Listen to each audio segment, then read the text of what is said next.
제9장. 이스라엘아, 들으라. 네가 오늘 요단을 건너 너보다 강대한 나라들로 들어가서 그것을 차지하리니 그 성읍들은 크고 성벽은 하늘에 닿았으며 크고 많은 백성은 네가 아는 아낙 자손이라. 그에 대한 말을 네가 들었나니 이르기를 누가 아낙 자손을 능히 당하리오 하거니와 오늘 너는 알라.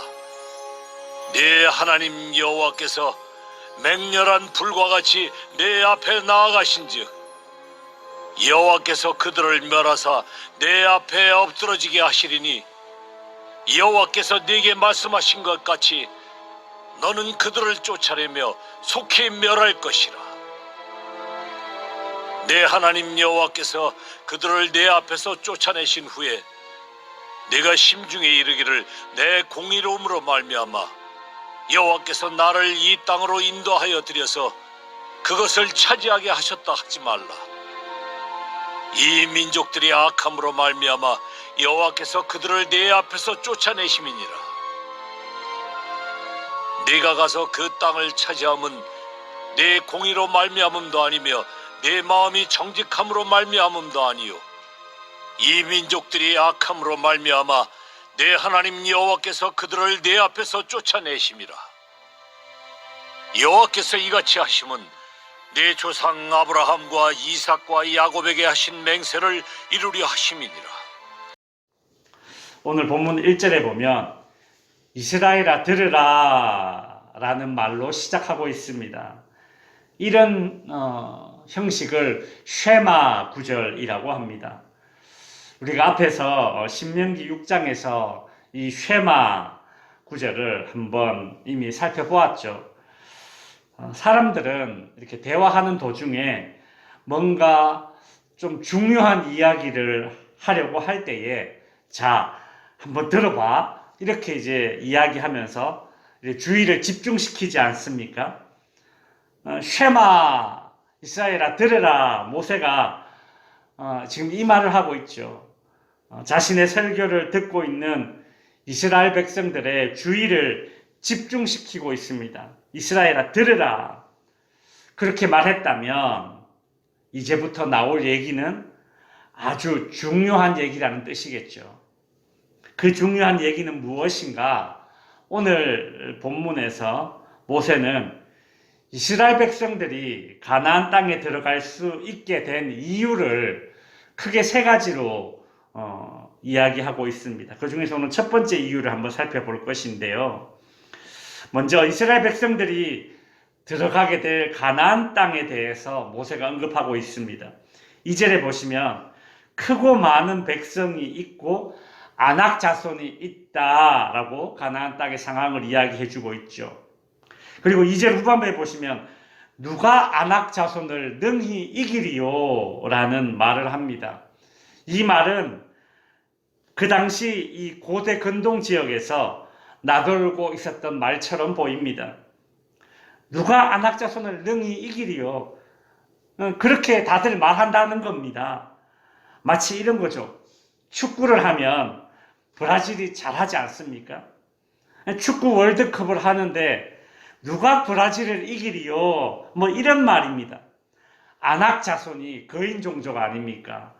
너무 강력하니까 누가 아낙 자손을 당해내리요? 그 말을 하는 것이죠. 그런데 하나님께서는 이 거인 종족인 아낙 자손이 살고 있는 그 가나안 땅을 이스라엘 백성들이 차지하게 될 것이다. 그렇게 말합니다. 어떻게 이것이 가능합니까? 3절에 보시면 이스라엘 백성들이 아낙 자손이 살고 있던 이 가나안 땅에 들어갈 수 있었던 첫 번째 이유를 알려주고 있습니다. 3절에 보시면 오늘 너는 알라. 네 하나님 여호와께서 맹렬한 불과 같이 네 앞에 나아가신즉 여호와께서 그들을 멸하사 네 앞에 엎드러지게 하시리니 여호와께서 네게 말씀하신 것 같이 너는 그들을 쫓아내며 속히 멸할 것이다 라고 합니다. 여기 이 3절을 보면 3번이나 반복되어져 나오는 그런 말이 있습니다. 그것이 무엇인가 하면 바로 여호와께서라는 말입니다. 여호와께서, 여호와께서, 여호와께서 3번이나 나오고 있죠.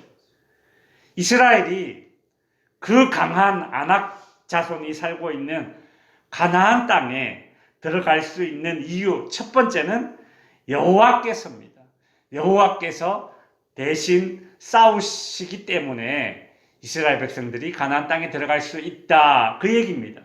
성도 여러분, 하나님이 대신 싸우시면 내가 어떤 존재인지, 내가 어떤 상태인지는 중요하지 않습니다.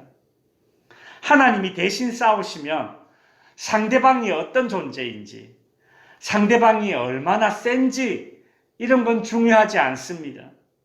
하나님이 대신 싸우시면 세상이 뭐라고 이야기하는지 평가와 평판 따위도 중요하지 않습니다.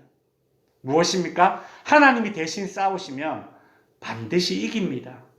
말씀을 정리하겠습니다. 성도 여러분, 누구든 인생에 한 번쯤은 피할 수 없이 마주쳐야 할 어떤 일이나 사람이나 사건이 있습니다.